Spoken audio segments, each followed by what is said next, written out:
En una pequeña y apacible localidad del sur de España arranca una historia indescriptible.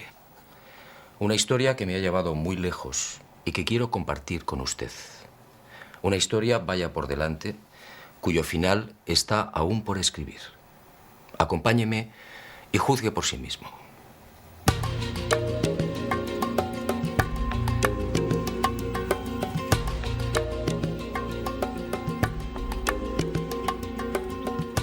Todo empezó una luminosa mañana de julio.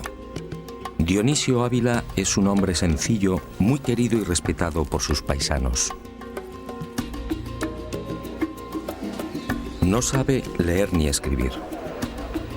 Su vida ha sido igualmente elemental: el campo, la familia y los amigos.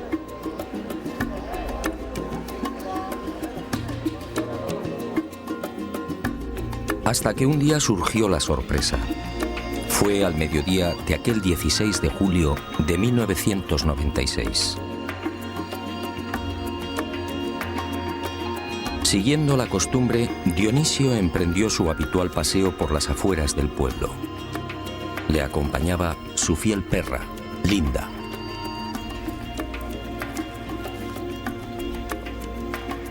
Ocurrió al llegar a lo alto de la loma de los Barrero, a poco más de medio kilómetro de Los Villares. Linda se mostró inquieta. En el lugar se percibía un absoluto silencio. Al principio, desconcertado, el testigo no supo qué hacer. Linda había desaparecido. Pero Dionisio continuó observando. ¿Qué era aquello? Sobre el cerro, flotando a 30 o 40 centímetros del suelo, acababa de aparecer un extraño objeto. Medía 3 o 4 metros de diámetro y presentaba una cúpula en lo alto. Era brillante como el cristal. Por debajo se escuchaba un ruido sordo. Movido por la curiosidad e ignorante de la naturaleza de lo que tenía ante sí, Dionisio decidió caminar hacia el aparato. Lo rodeó despacio, observando atentamente. En la cúpula descubrió 6 ventanillas similares a los ojos de buey. El testigo estuvo muy cerca, quizá a medio metro de la nave. Tentado estuvo de tocarla, pero no se atrevió. Y de pronto, mientras caminaba alrededor del objeto, el desconcertado Ávila observó algo en un lateral de la brillante cúpula. Eran unos no menos extraños símbolos, algo que le recordó un emblema. Algo que Dionisio describió como palo, cero, palo. Sin terminar de comprender, finalizó la inspección y relativamente tranquilo se dirigió al pie de una encina con el propósito de descansar. Pero la singular aventura no había terminado.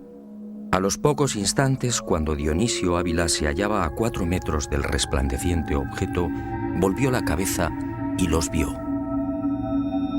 Eran 3 seres. Se encontraban de pie junto a la nave. Eran altos. Vestían unos buzos ajustados e igualmente resplandecientes. Sus ojos eran rasgados y los rostros muy hermosos. Estaban alineados e inmóviles con las miradas fijas en Dionisio. Fue entonces cuando empezó a sentir miedo. Súbitamente, sin que el testigo supiera de dónde partió, surgió en el aire una pequeña luz, lo que Dionisio definió como un lucerillo, algo similar a la luz de una bicicleta. El misterioso objeto fue a caer directamente a los pies del asombrado anciano. Ávila no lo dudó. Se agachó y tomó el pequeño objeto. Pero, oh sorpresa, el lucerillo ya no era una luz. Era una piedra. Una piedra esférica con la superficie grabada por unos enigmáticos símbolos. Y entre esos signos, algo que Dionisio ya había visto en la cúpula de la nave. Palo, cero, palo. Cuando nuestro hombre, atónito, acertó a levantar la vista de la piedra, allí, en la loma, no había nada. Seres y naves se habían esfumado, y presa de un pánico incontenible, terminó huyendo, refugiándose en su casa.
Ese mismo julio de 1996, el destino quiso que me encontrara en Egipto. Pero aquel no fue un viaje normal y corriente. Misteriosamente empujado por una serie de extrañísimas casualidades, me vi obligado a demorar la prevista ascensión al Sinaí, la montaña sagrada. Y mi esposa y yo decidimos relajarnos buceando en las cristalinas aguas del Mar Rojo.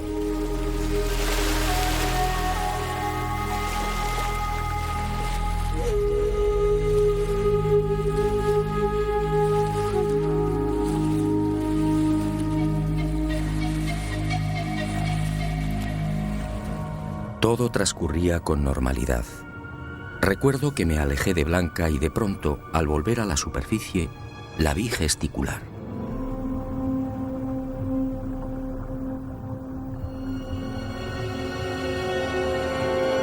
Al llegar a su altura, el corazón me dio un vuelco.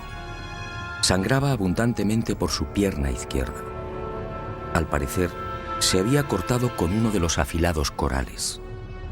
Y entre lágrimas fue a mostrarme una de las manos.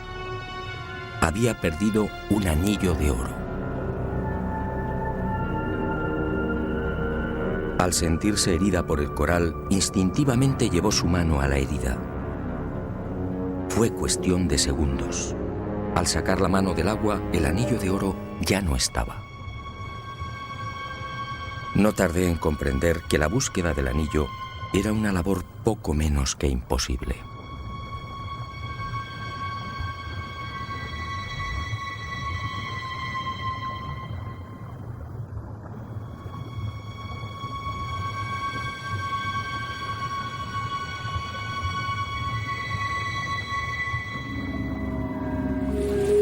Y de pronto, sin saber cómo ni de dónde, se presentó ante nosotros un individuo joven.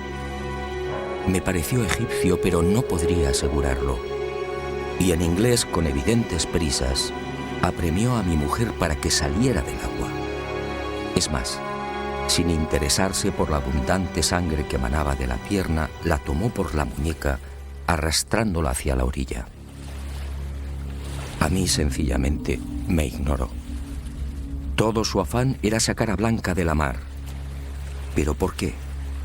¿Quién era aquel extraño personaje?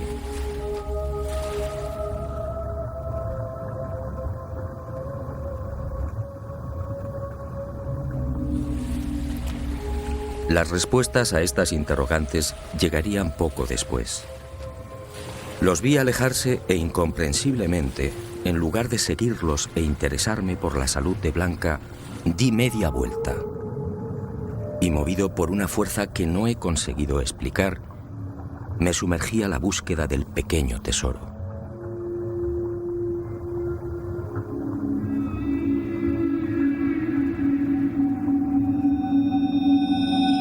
Buceé en círculo, Descendí una y otra vez explorando las agujas de coral y los paños arenosos. Pero tal y como imaginaba, el anillo no apareció.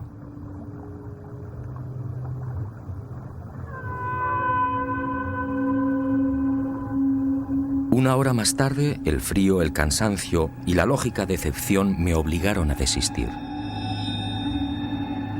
E inicié el regreso hacia la costa. Pero impulsado por un último afán, seguí buceando hasta casi rozar los corales con el pecho.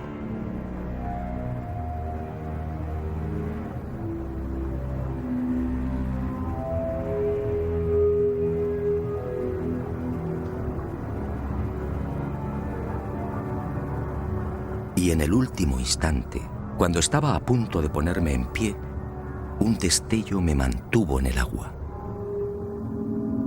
Me sujeté a los corales y fijé la vista en el reducido fondo arenoso que tenía ante mí. ¿Qué era aquello? Se hallaba casi enterrado, pero brillaba con gran fuerza. Increíble. Buscaba un anillo de oro y acababa de encontrar uno de plata.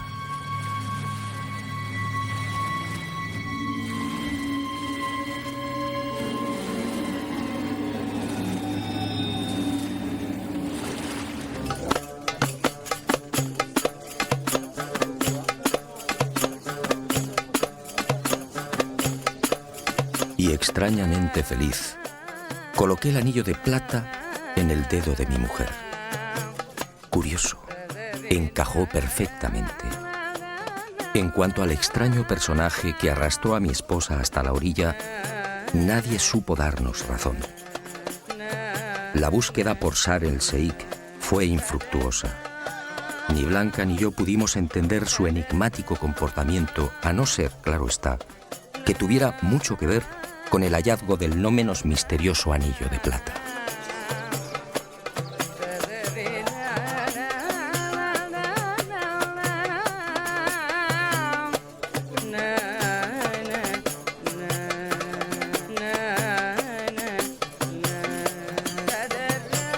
Y otro tanto sucedió con el hipotético propietario del anillo.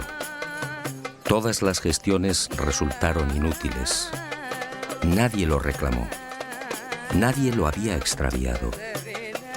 Parecía como si lo hubieran depositado en el fondo del Mar Rojo para que yo lo encontrara. Algún tiempo después, al descubrir las singulares propiedades del anillo, me ratifiqué en esta cada vez más sólida sospecha. Pero no adelantemos acontecimientos. En esta mágica historia conviene caminar despacio, paso a paso. Fue en ese mismo verano, a mi regreso a España, cuando supe del incidente en Los Villares. Estudié muy a fondo el testimonio de Dionisio Ávila y también los grabados de la pequeña piedra esférica, y sinceramente quedé desconcertado. Palo, cero palo en la cúpula de la nave, en el lucerillo y también en el anillo encontrado en la mar, al sur de la península del Sinaí. Y todo en el estrecho margen de 9 días. ¿Casualidad? Lo dudo.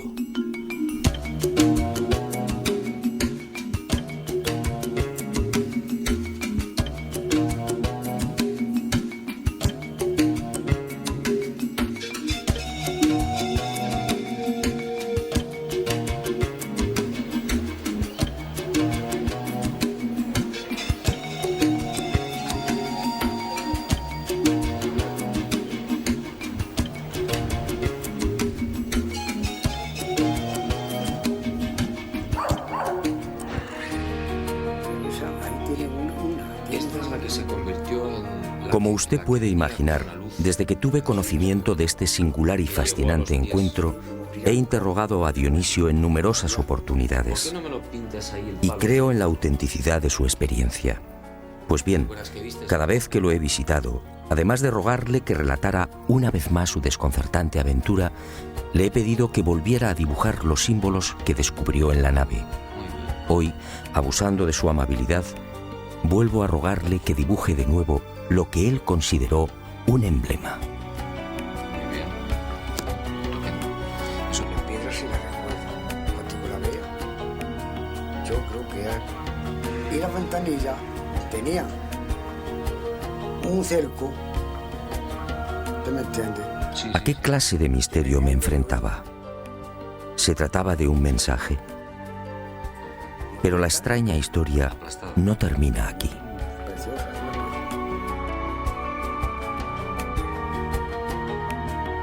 Naturalmente, mis primeros movimientos tuvieron como objetivo el análisis de la misteriosa piedra grabada y también del anillo.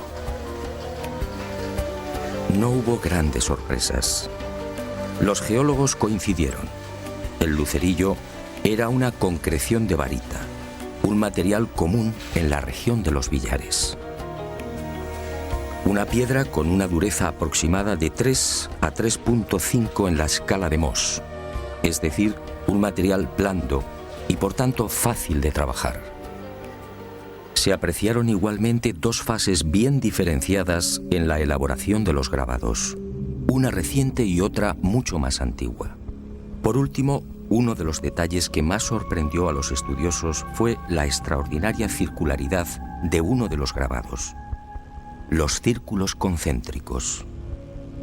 Las medidas efectuadas con un programa de tratamiento de imagen arrojaron una casi perfecta circularidad con desviaciones inferiores al 1%. En definitiva, según los científicos, esta piedra es un material habitual en la zona donde fue encontrada. En cuanto a los símbolos, podrían haber sido hechos por una mano humana. Sin embargo, sigo creyendo en el testimonio de Dionisio Ávila. ¿Por qué inventar una historia tan absurda? Y sobre todo, ¿cómo explicar la increíble coincidencia con los símbolos del anillo?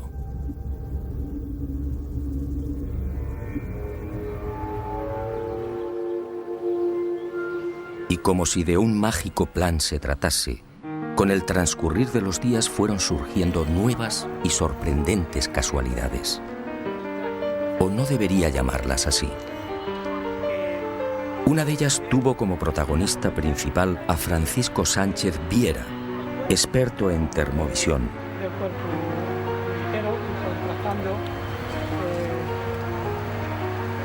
Un sistema especializado en la medición y fotografía de la temperatura de las líneas eléctricas y, en general, de cualquier cuerpo.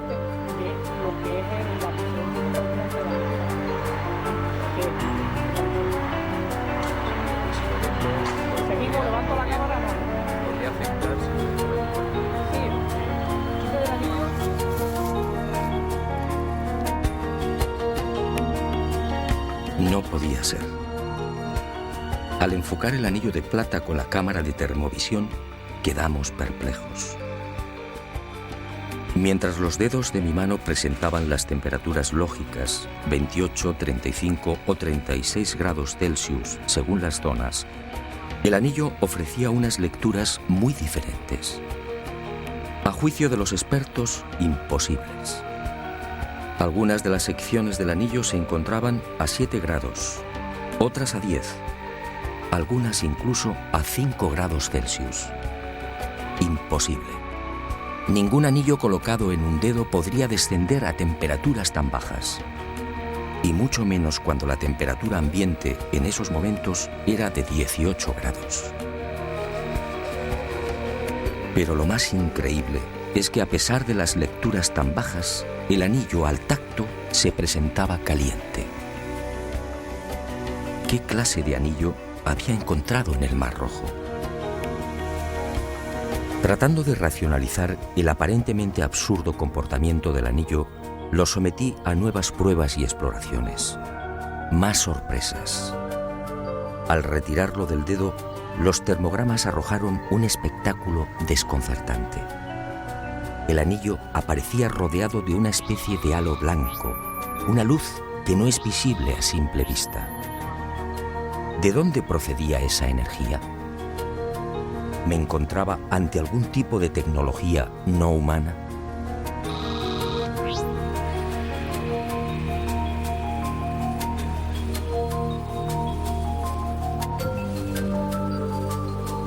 Solo había un medio para salir de la irritante duda. Y así lo hizo. El anillo fue depositado esta vez en los laboratorios del Instituto de Ciencia de Materiales, dependiente del Consejo Superior de Investigaciones Científicas de España. Y fue sometido a nuevas pruebas explorando sobre todo su naturaleza interna. El microscopio electrónico fue implacable. El anillo se hallaba integrado por un alto pico de plata y otros componentes igualmente normales en este tipo de piezas: cobre, oxígeno y carbono. Tampoco las radiografías detectaron anormalidad alguna. El anillo aparentemente estaba formado por una aleación de lo más normal.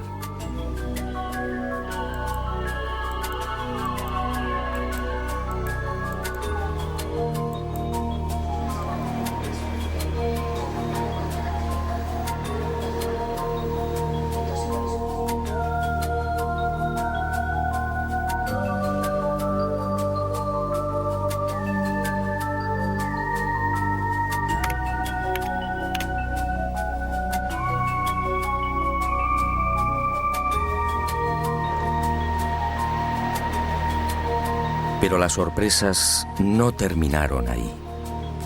Algunos de los especialistas que habían conocido la piedra esférica de los billares lo apuntaron en varias ocasiones.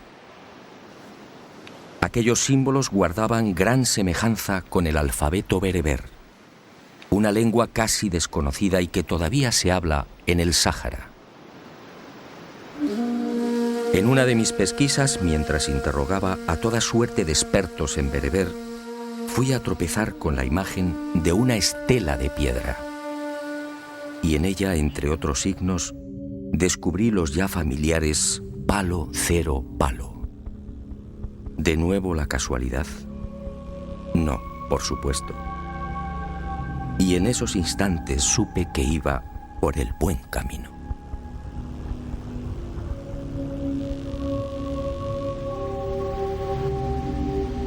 Y llegó la segunda y no menos impactante causalidad.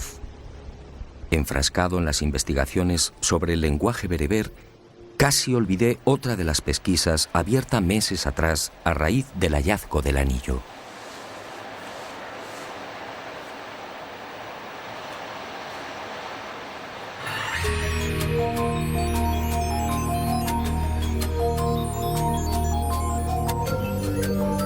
Desde el primer momento, cuantos llegaron a contemplar dicho anillo se mostraron de acuerdo.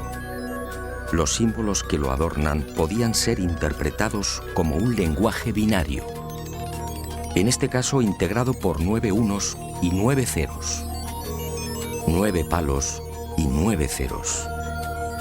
Y durante meses expertos en computación se afanaron por desentrañar aquel enésimo enigma.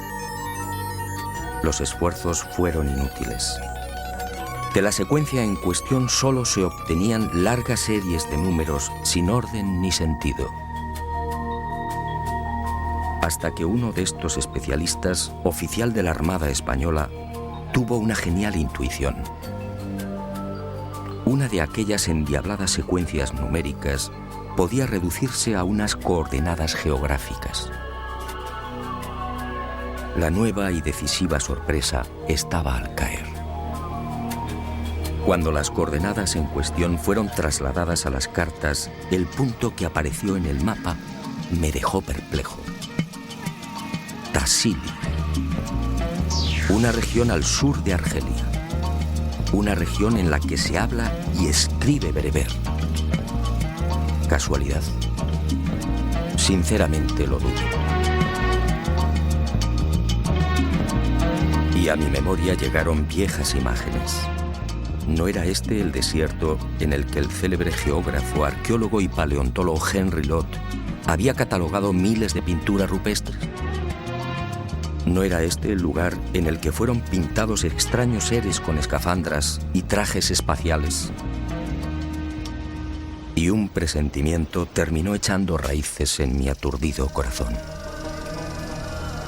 Prudentemente, antes de adentrarme en el desierto argelino, estudié de nuevo las informaciones de Lott y de otros exploradores franceses. Y al consultar a la Universidad de Argel me advirtieron: muchas de las 50.000 pinturas existentes en Tassili se hallan destruidas o semidestruidas.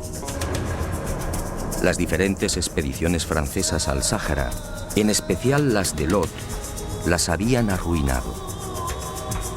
La técnica del calco directo sobre dichas pinturas rupestres fue una catástrofe. Pero quedaba una posibilidad.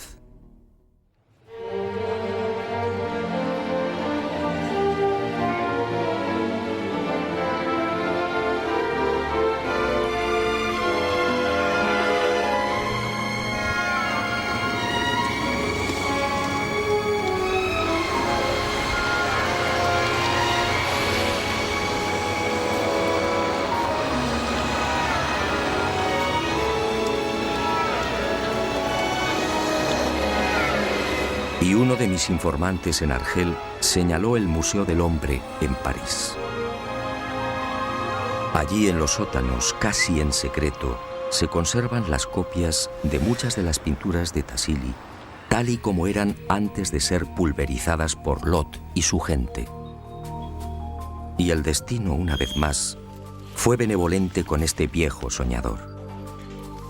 Por primera vez, unas cámaras de televisión lograban penetrar en los sótanos del Museo del Hombre, confirmando las sospechas de la Universidad de Argel. Más de 2.000 calcos, en efecto, permanecen en el olvido, amenazados por las ratas y la suciedad. Y Planeta Encantado los filmó en exclusiva. Aquello, sin embargo, no fue suficiente. Algo seguía empujándome hacia el corazón de Argelia. Tenía que pisar el Tassili.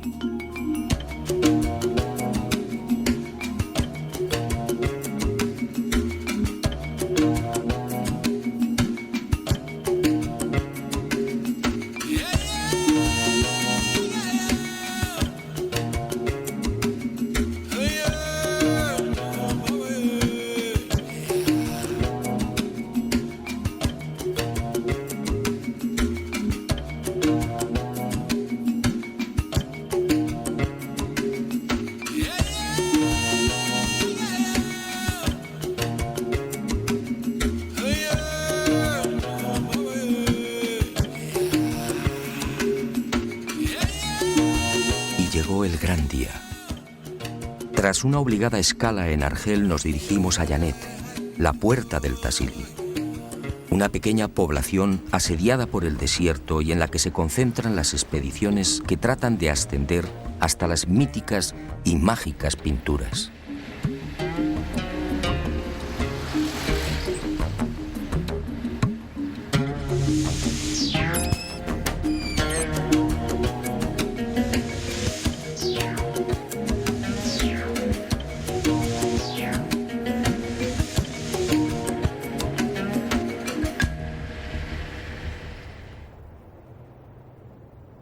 Lugar obligado en el que se contratan guías, porteadores, provisiones, agua y caballerías.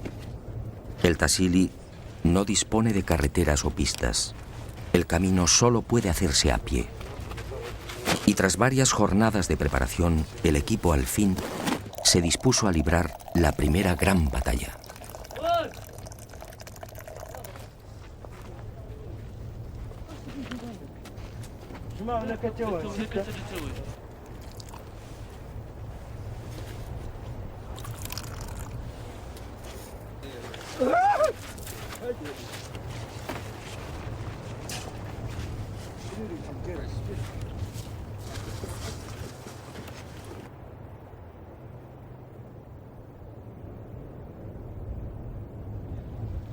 Nuestro objetivo se encontraba a 1.800 metros en la calcinada meseta de Yabaren, en pleno corazón del Tassili.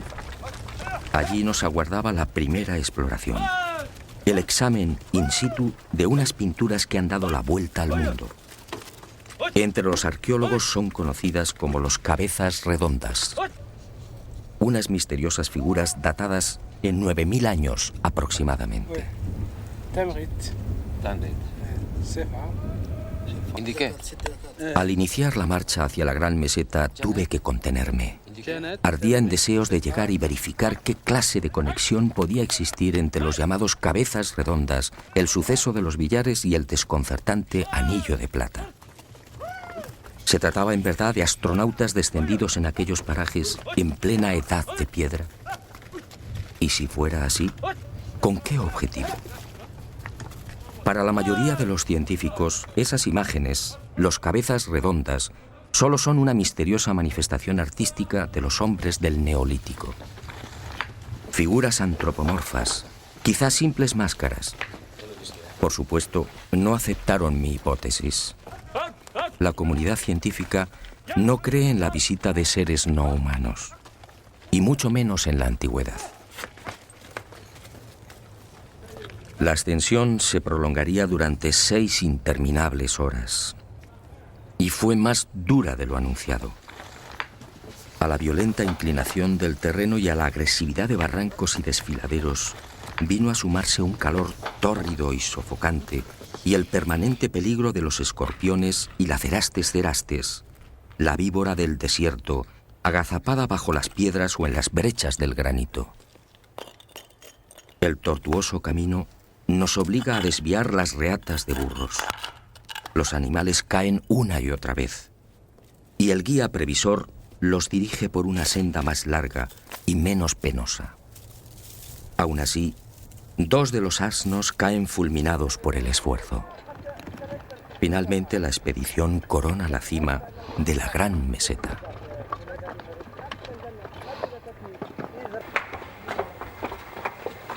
Tras unos minutos de obligado descanso, reanudamos la marcha por el solitario y abrasador desierto de piedra. Al frente marcha Barca Ayub, el guía proporcionado por el Parque Nacional de Tassili y nieto de Yebrín, el tuareg que condujo a Henry Lott por estas mismas tierras. Toda una leyenda. Y conforme nos aproximamos a los abrigos rocosos, mi corazón se acelera. Yebaren, en el idioma bereber, en la lengua de los tuareg, significa los gigantes. ¿Por qué? Muy pronto lo averiguaría. Lo que no podía imaginar en esos tensos momentos es que Lot se quedó corto, muy corto en las imágenes que acertó a divulgar.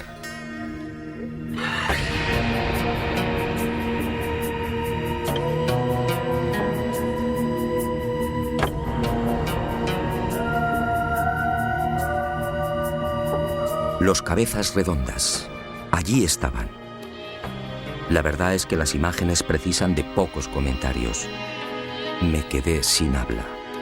Solo deseaba contemplarlas. ¿Qué representaban aquellas pinturas elaboradas en pleno Neolítico hacía ya 9000 largos años?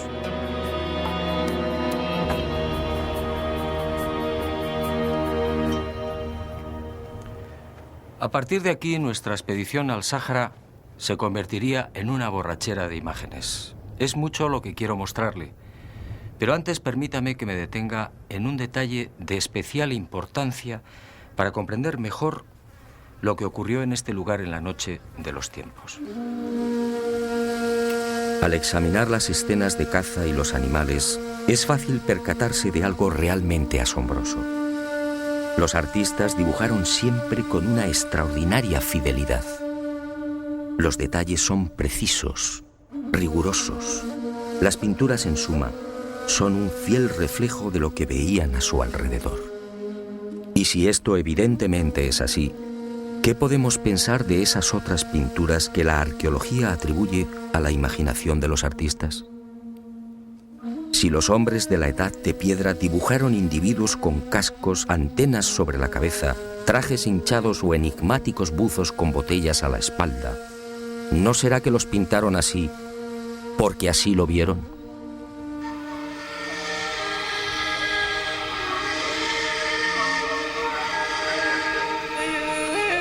Hecha esta importantísima precisión, prosigamos con nuestros descubrimientos. ¿Por qué manos de 4 dedos? Observe la unión de la escafandra con el resto del traje. ¿Por qué el pintor se molestó en dejar perfectamente trazadas las arrugas? ¿Qué tribu en aquel tiempo utilizaba trajes de una pieza y con botas? ¿Qué significan esos enigmáticos dibujos sobre las escafandras? ¿Se trata de algún tipo de antena? ¿Un sistema de comunicación con las naves o entre los seres que descendieron a tierra? Yo diría que sí.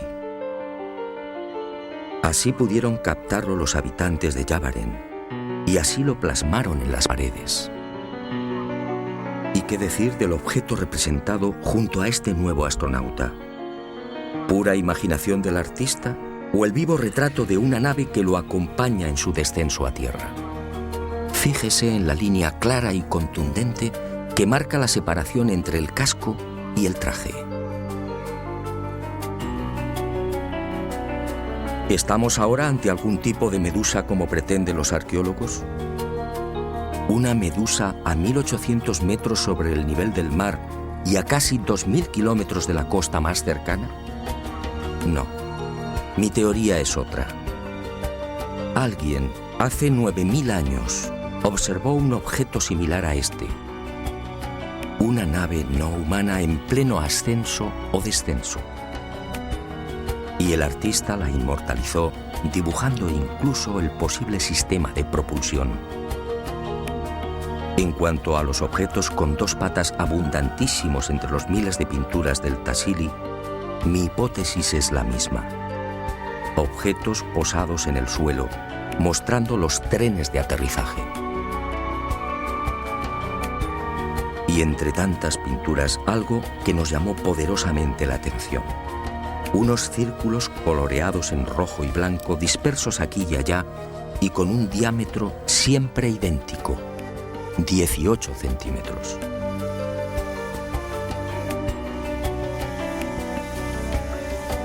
Naves no humanas en mitad de una escena de caza, naves en las que aparecen de nuevo los cabezas redondas.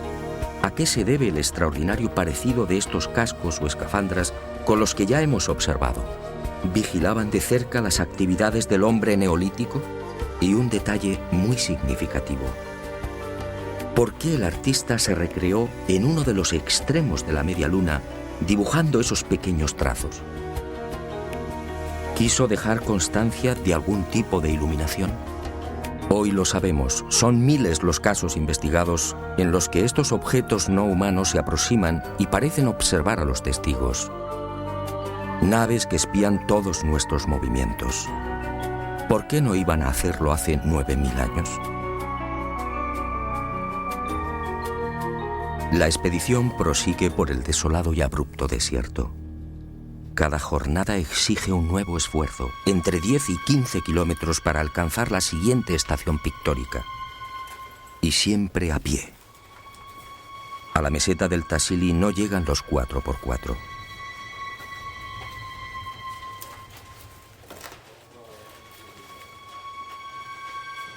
Y alcanzamos al fin la pintura más célebre de este infierno de piedra y arena. La imagen de 3 metros que Lot bautizó como el gran dios marciano. Nueva decepción. Como tantas otras, esta también se halla muy deteriorada. Los calcos de Henry Lot casi la han borrado. Y debemos acudir de nuevo a las copias del Museo del Hombre para mostrarla tal y como la pintaron en la Edad de Piedra. ¿Qué puede pensarse ante una imagen como esta? ¿Qué vieron en realidad los antiguos habitantes de Yavaren? ¿Es que el gran casco, la unión con el traje hinchado y las arrugas son consecuencia de la imaginación del hombre primitivo? ¿Y por qué esa considerable talla? ¿No es más lógico pensar que el autor de la pintura llegó a presenciar la realidad física de un ser enfundado en un traje espacial? Un ser quizá gigantesco que obviamente tuvo que impresionar y aterrorizar a los naturales del lugar. De ahí probablemente nace el nombre de Yavaren, los gigantes. Trajes hinchados, sí, muy parecidos a los de nuestros astronautas. Trajes provistos de cinturones, botas y con un perfecto cerramiento a la altura de las muñecas. Criaturas flotando en aparente estado de ingravidez. ¿Desde cuándo el hombre de la Edad de Piedra podía soñar con unas vestiduras semejantes y con movimientos de esta naturaleza? Otro gigante, el llamado Dios con orantes. Otra criatura de difícil comprensión, a no ser que admitamos que el artista pintó lo que en verdad tenía a la vista. ¿Un ser con 4 brazos y largas orejas o antenas? Yo también dudé hasta que supe del caso registrado en 1955 en Riverside, California. Allí, al menos 7 testigos vieron a plena luz del día una criatura prácticamente igual a la que ahora tenía ante mí. ¿Casualidad? No lo creo.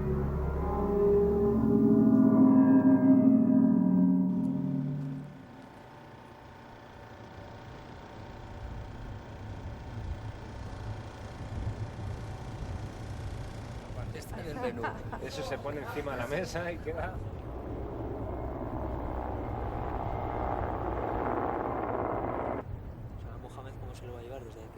Y el Sáhara argelino se cobra una nueva víctima. Esta vez se trata de Mohamed, nuestro cocinero. Ha caído desde 10 metros de altura y debe ser evacuado con presteza. Pero el equipo no se rinde.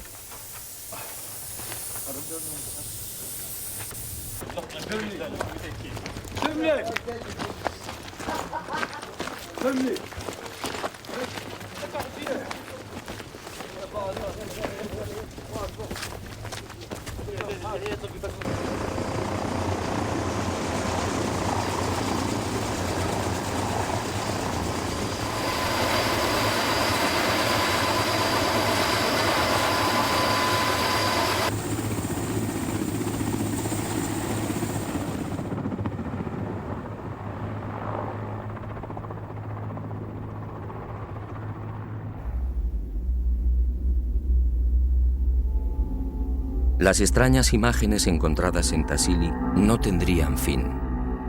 Henry Lott, como decía, solo mostró al mundo una pequeña parte de lo que encierra esta fascinante Capilla Sistina de la Edad de Piedra.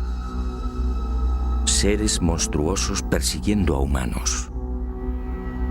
Criaturas de inmensos ojos, similares a los tripulantes reportados en la actualidad. Buzos con botellas a la espalda, cinturones y botas altas. Individuos con enormes pies o con aletas. Pantalones y zapatos hace 9000 años. Hombres con patas de cabra. Decenas de nuevos objetos posados en tierra. Una nave con su tren de aterrizaje y una treintena de luces pintadas a su alrededor.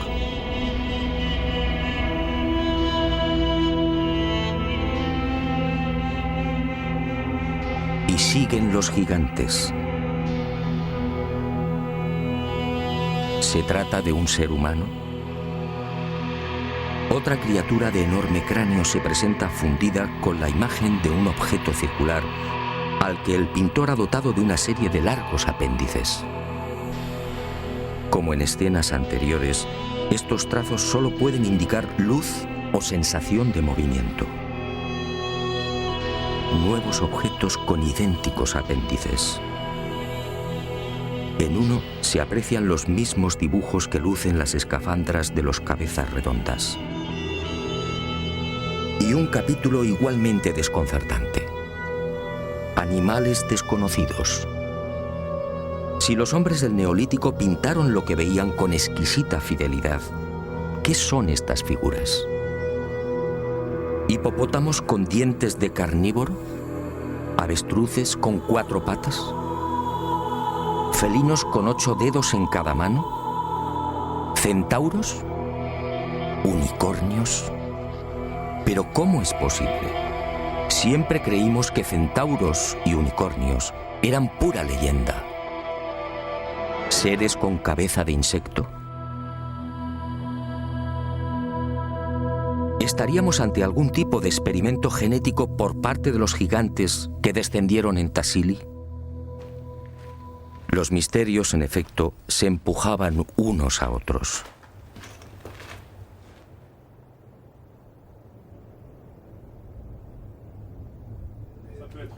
De la vida cotidiana, me parece que son más antiguas. ¿Pero qué antigüedad cotidiana?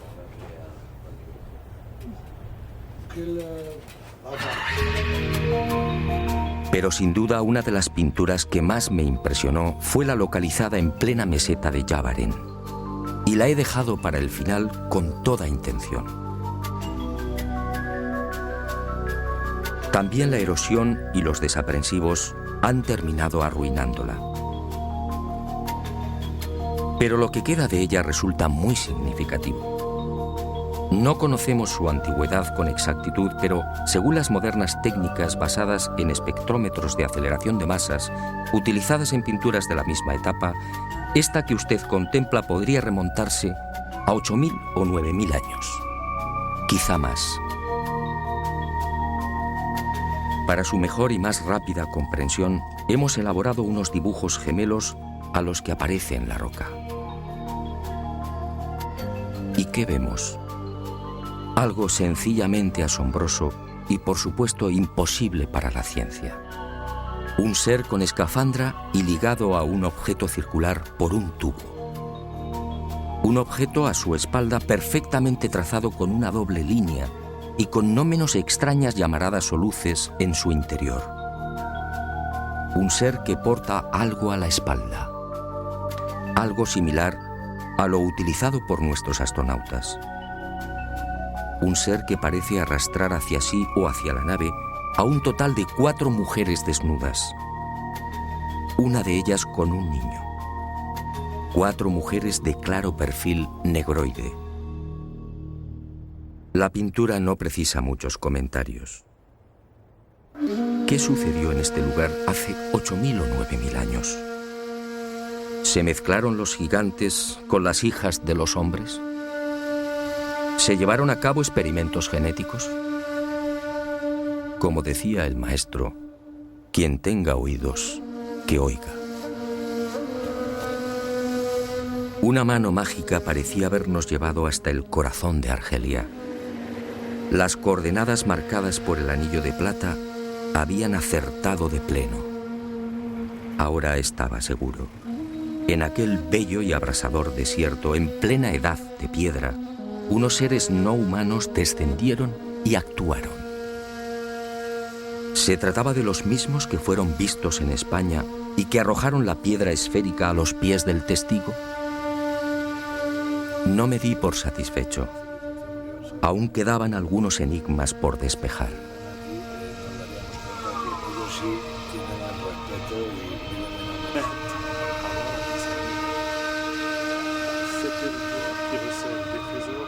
¿Qué mensaje encerraban los símbolos grabados en el lucerillo?